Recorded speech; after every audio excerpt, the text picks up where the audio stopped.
Okay, I'm on day 90 and I had a live stream earlier this morning. I know there was a couple of you there.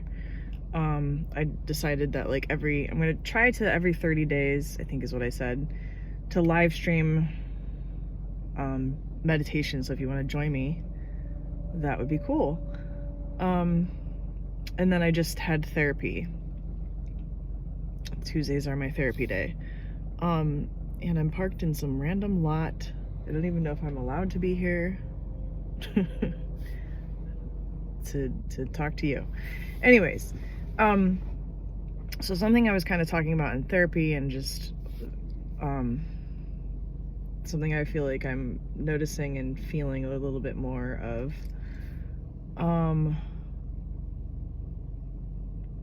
So I noticed that with this challenge,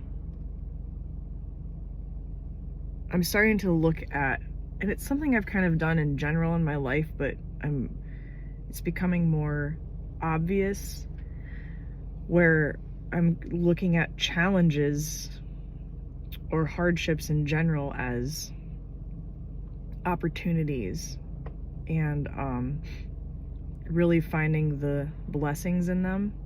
So last year was really difficult. Last summer was really, really, really difficult for me. But I'm really, really seeing, and even in the moment, like while it was so excruciating and heartbreaking and, just a big giant life change was occurring, even in the moment I could see the blessings that were coming out of it, with my people, with friends, family, just opportunities. I could see so many things that were kind of coming out of it. And while I was really, really hurting and crying and felt like I was just suffering through, I think the thing about it is that because I didn't push it away and really, really felt every single moment of what was happening, I was very present with it.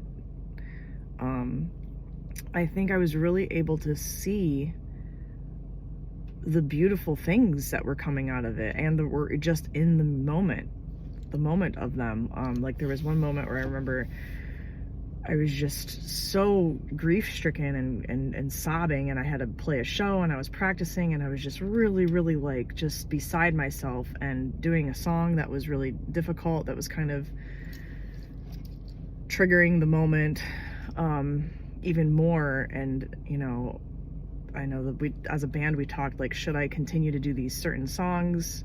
And I was like, yes, I'm doing them because it's now I have a place to put this, and I'm just gonna feel this 100%. And in doing that, I felt every part of that. I like poured out into it. And I remember this moment during rehearsal. I was just like, it was like I was crying while I was performing it, while I was practicing. And Rachel, my bandmate, was feeling it too, and she walked over me at the end of the song, and the hug, the embrace that we shared in that moment was just it was so beautiful. I just sobbed. I sobbed so hard. She cried. We both just cried. Like the amount of love that I experienced in that moment, and the amount of realness and rawness and purity in that moment was such a beautiful thing that like it was a gift. And I know that's a weird thing to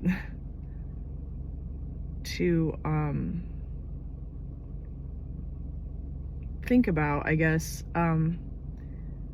but there were just so many nuggets and moments like that throughout throughout that time, that because I was so present in that grief, I was able to really gravitate towards that love that was there with my people. And I think what I'm recognizing now is that everything that we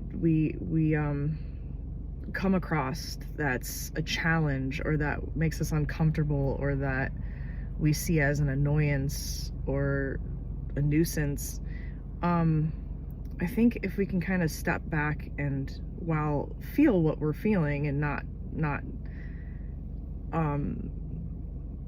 allow ourselves to like acknowledge the feeling that you're having. Like, don't say, oh, this is uncomfortable, but I'm not allowed to feel that. That's just, it's not healthy. But recognize you're feeling that, and in the same, simultaneously, in the same moment, also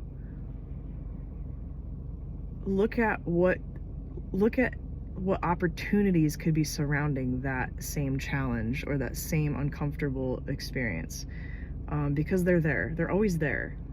And when you can do that, I think that's when not only do you find your sense of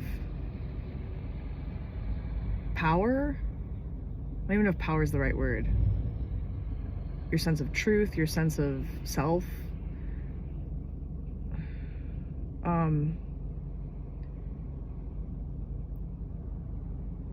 but the moment of being and the moment of peace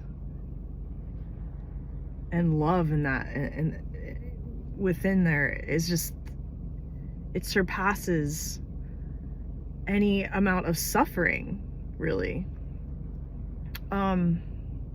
It's really kind of a choice, you know? It's like, okay, this is here, and I see that, and I recognize how I feel, and it's uncomfortable, or it's whatever. But what's surrounding it, and how can I use it to my benefit? And maybe not even to do anything, but just allow it to be and see what comes out of it. And then that in itself is just beautiful, you know? My thoughts on meditation and therapy today. Sorry that was so long. Mwah.